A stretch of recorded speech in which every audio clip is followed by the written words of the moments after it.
humanitarian coordinator David Grassley describes the situation in Yemen as a horrible tragedy. The United Nations and Omani discuss latest developments of Yemen crisis.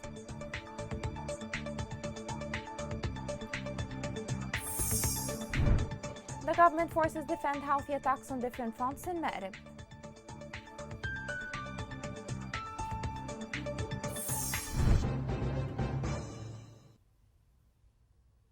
Welcome to Yemen Today TV. This is the English news with me, Roshan Fouad. The United Nations said that the displacement situation in Yemen is a terrible tragedy. This came in a press briefing by the UN resident to Yemen, David Grassley, who said that the 7-year war is witnessing a military increasing, especially in Ma'rib and other cities such as Taiz to the red coast of the sea. And maybe just a couple of observations in my travels. As I said, I think I've been now to 14 out of the 21 governments in Yemen, focused, as you would guess, on the frontline areas. And what I witness is a horrible tragedy. You see families that no longer have access to school. I'll constantly have mothers grab me because I go into areas that people really don't travel to. They grab me and they want to tell a story. They want to tell me what's happening to their families. They can't get to school. They can't get medical care because it's on the other side of the front line. They can't move in certain areas because it's contaminated with landmines. The kinds of problems that they face are extremely intense. Further, Grassley indicated that war has led to a collapse in economy, where the gross domestic product per capita is 50% less than before, and thousands of people have lost their livelihoods. Now, ultimately, this is a crisis, a political crisis, obviously, that's led to the security crisis that we see. But that security crisis itself has led to a collapse of the economy. The GDP per person is about 50% of what it used to be. Hundreds of thousands of people have lost their sources of income. The jobs that were there are no longer there. Subsistence, agriculture is difficult sometimes for the reasons I've mentioned, for landmines, but even fisheries used to be the third largest export earner for the country along the Red Sea coast has totally collapsed. There's no income coming from that. The UN top official in Yemen said there is a gap in funding and this year only 40% is funded, warning from shortfalls in a possible crisis in 2022. On the humanitarian side, we've benefited from about $2.2 billion coming in to support the people of Yemen, but that's only it's less than 60% of the requirements. And so we're still short about $1.6 billion at this point in time out of the 3.8 that we requested. And now we're facing a crisis as we go into 2022. For example, the World Food Program, its pipeline is so weak going into 2022. They only have 30% of the funding that they need for food for the period December through May. That will require, if that does not change, a reduction in rations for 8 million people. Earlier, the United Nations resident in Yemen met with representatives of Oman in New York to discuss the humanitarian situation in the country. David Grassley met with the Omani ambassador to the United Nations, Mohammed Al Hassan, and discussed efforts to alleviate the humanitarian suffering of Yemenis. They called on parties to return to the negotiations table. They also valued the international efforts exerted to restore security and stability and bring peace to the country. The Minister of Foreign Affairs, Ahmed bin Mubarak, met the head of the International Organization for Migration's mission to Yemen, Krista Rothensteiner. During the meeting, they discussed future activities, including programs to support the displaced in Ma'rib and Hodeidah, and issues related to illegal migration to Yemen. Bin Mubarak stressed the importance of redoubling efforts to cover the increasing needs of the displaced in Ma'rib that is subjected to continuous aggression by Houthis. For her part, Rothensteiner reviewed the organization's plans and issues related to its activities. In its latest report, the Executive Unit for the Management of Displaced Camps said that 149 families were displaced from Shabwa, Ma'rib, and Hodeidah from July to December. The government unit said that displacement continues amid Houthi rebels' escalation. The unit called on humanitarian partners to intervene and help them. In Hodeidah, 2 children were injured by Houthi mines explosion in Al-Durahimi. According to Yemen Mines Monitor Abdullah Al-Ayyash and Ubaid Hassan, both were seriously injured in 2 different mine explosions planted by the Houthi rebels. A wide criticism spread in Yemen due to the death of a child who was sent to battlefields by the Houthi rebels. Abdurrahman Fuad, a child who won 3rd in Junior Gymnastics Cup, was sent to Ma'rib by Houthi militia to fight for them and died there. Yemeni activists circulated pictures of the 15-year-old sports hero who won the bronze medal in the Republic Championship for Juniors, held in the capital Sana'a in late 2018. Save the Children organization has revealed that the number of civilians killed or injured in Hodeidah and Taiz over the past 2 months is really alarming. This comes despite the warring parties having signed the Stockholm Agreement. The following report has more details on this. More than 700 people have been killed or injured in Hodeidah and Taiz so far this year, despite warring parties signing the Stockholm Agreement in 2018 to help avert military escalation in the 2 regions and safeguard the flow of goods and humanitarian aid. However, 3 years into the agreement, civilians continue to bear the brunt of the conflict and humanitarian needs remain high. October marked the deadliest month this year for Yemen, with 358 people killed or injured, a 53% increase from September. Sudden shifts in areas of control have also contributed to the escalation, particularly in Hodeidah, with worrying reports of summary executions, killing and injuring, displacement, and lack of basic services. Children and their families living in Taiz remain particularly vulnerable to upticks in violence, as more than 400 people have been killed in the region so far in 2021. Active front lines in close proximity to densely urban populations put children and their families in Taiz at constant risk. This year, Save the Children has supported the treatment of 138 children, like those who have been victims of attacks in Taiz and Hodeidah. Without all parties to the conflict taking the Stockholm Agreement seriously, more children will become victims of Yemen's brutal war in 2022. Save the Children is warning.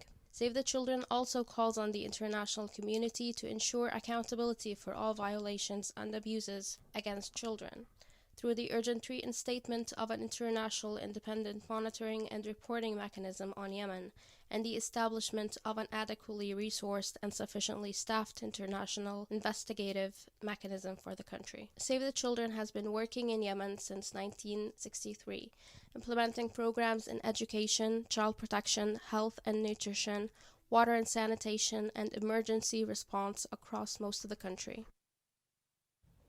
Turning to Al-Jawf, government forces took fierce battles with rebel militia in different fronts. According to military sources, battles erupted in Salba and Al-Qaif mountains in Barat. In the northern axis, government forces thwarted the Houthi infiltration attempt in Khanjar front and inflicted heavy losses on the rebels. Meanwhile, coalition fighters launched 5 raids targeting Houthi gatherings and vehicles in the government compound in Al-Hazm. To Ma'rib, government forces deterred Houthi rebels' attacks in the southern fronts. Field sources said that the government forces, backed by the popular resistance, liberated 3 sites in the Ramla area. Sources added that battles resulted in many deaths and injuries, and coalition aircraft and army artillery targeted groups of the rebels. Coming next. In Taiz, youth initiative to restore cultural heritage and antiques in the time of war.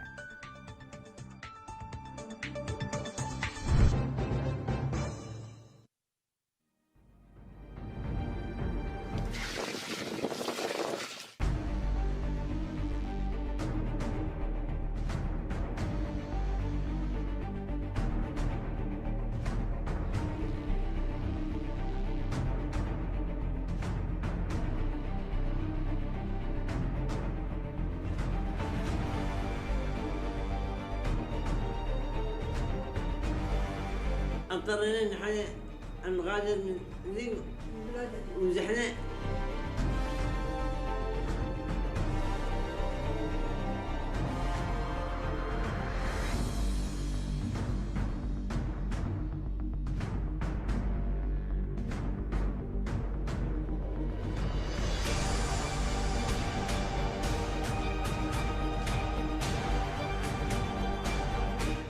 الله يستنقذكم يا محويتني الله يستنقذ.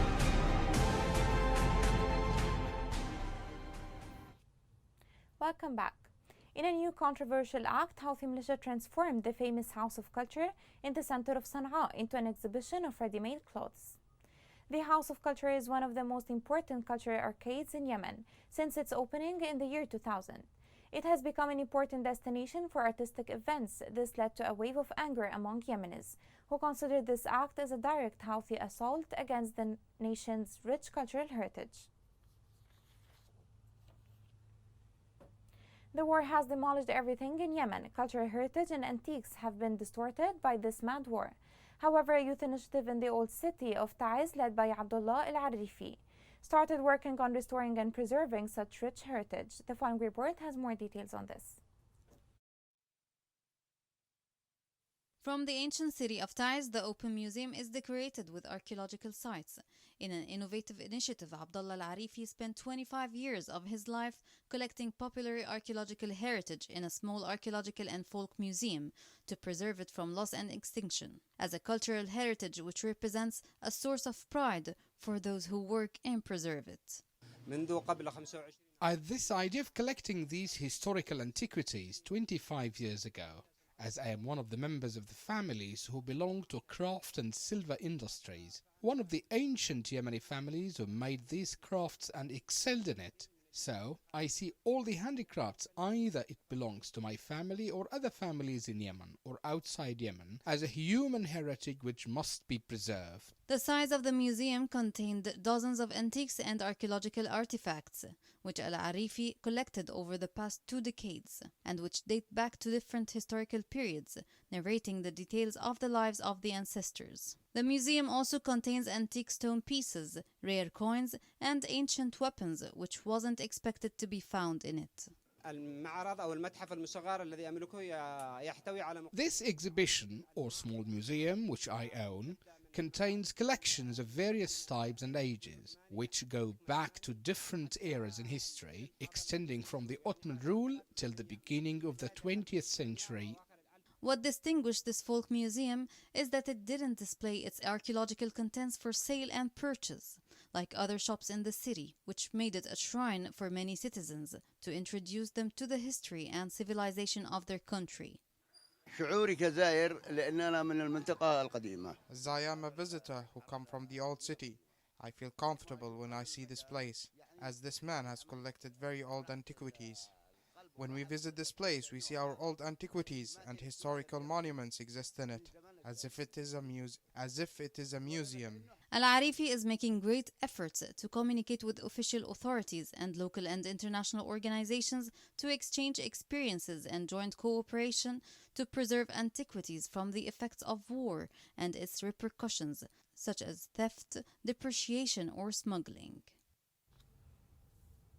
Local authority in Mecca announced the readiness of the recently installed electrical station to operate with a production capacity of 10 megawatts. Director General Bassem El-Zoraiki said that electricity service will be delivered to all beneficiaries. El-Zoraiki called on the government to provide necessary support to operate the station. The Yemeni Teachers Syndicate called on the government to increase wages in light of the current living situation and rising prices. The union called in a statement to disburse bonuses to teachers and contractors from the local authorities. They called on the government to increase salaries of contracted educators. In Hadramaut, teachers launched an open strike every Wednesday and Thursday in protest over the current economic situation. The General Committee of Teachers and Educators confirmed its full support for the steps taken by teachers and contractors. They vow to escalate and add a third day to the days of disobedience if the government does not respond to their demands. Bread is the most basic food item, yet due to the current crisis, the price of flour has increased incredibly. This led to a number of bakeries to close, which added to the burdens of people. The following report has more details. Bread in Yemen is a necessity and part of the daily life of Yemenis. Roti or bread is not subjected to any law. Merchants are the ones who control the prices. Today, getting bread is difficult. Prices of flour and wheat increased. This prompted owners of bakeries to increase prices of bread, causing great harm to citizens. Other bakeries in Aden closed their doors in protest over the trade office's decision to fix prices of bread, causing a crisis. If you talk about high prices and the harm to citizens, this is a disaster. Bakeries are closed. Bread is essential in our life. High prices have affected us, all of us. Salaries are not enough, and the size of bread has become small, yet we have to buy it because it is essential. Local authorities neither addressed the current crisis nor found solutions to provide raw materials to the bakeries at fixed prices. Owners of bakeries and ovens called on the local authorities to coordinate with traders to reduce prices of raw materials and flour in particular. In my opinion, the biggest mistake is closing bakeries because citizens are suffering. We're suffering greatly, and we are supposed to look at the main problem, which is traders who control prices.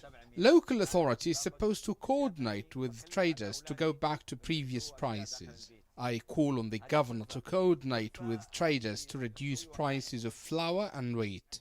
Markets price of bread vary, reaching a high of 50 riyals per piece. Other bakeries who receive support from the Office of Trade and Industry continue selling bread for the regular price of 30 riyals. Crumbling economic situation, collapse of the national currency against foreign currencies all affected prices of flour, which directly affected bread prices and caused crisis in the basic life need of the Yemeni citizen, who now struggles to find food. The deteriorating economic situation has overshadowed the entire scene in the country. This becomes hard with a short supply of fuel derivatives and their high prices. All of the above fell strongly on fragile citizens, as their low salaries cannot make them cope with the situation. More details about this in the following report. There are many reasons for the fluctuation in oil prices in Yemen, especially in the areas liberated from the Houthi rebels. Experts say the fluctuation in the prices of oil in Yemen leads to a spiral rise in other products, the most basic of which is foodstuff. Looking at Yemen as an oil exporting country, data shows that it holds 3 trillion barrels of oil reserves as of 2016. Yemen ranks 29th in the world and accounts for about 0.2% of the world's total oil reserves. Oil reserves in Yemen are equivalent to 137 times its annual consumption. That means that without net exports, there would be about 137 years of oil left for the next generation. Facts on the ground are totally different. The prices of oil derivatives rose by 100%. The reasons behind the oil crisis are many and can be traced back to wrong practices and failure to deal with the economic file in many aspects, such as wasting of resources, irrational expenditures, and freezing the work of institutions and economic units. According to economic experts, the country is being affected by the rise in international oil prices, given that Yemen is forced to import oil and its derivatives from abroad. The rise of the dollar against the local currency contributed to the unprecedented rise in fuel prices, in addition to the absence of competition in importation and the absence of price control. This crazy hike in oil products forces ordinary citizens to voice their repeated complaints through staging demonstrations and strikes, while others choose silence and continue on with their lives.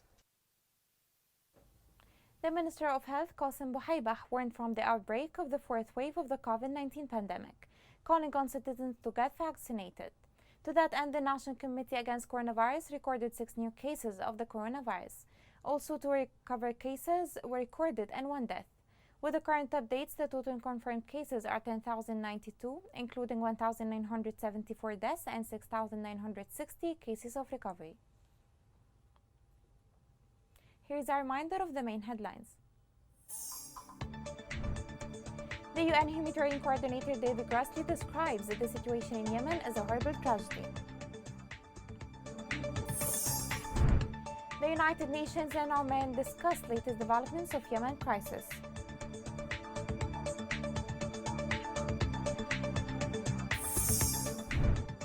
The government forces defend healthy attacks on different fronts in Maghreb.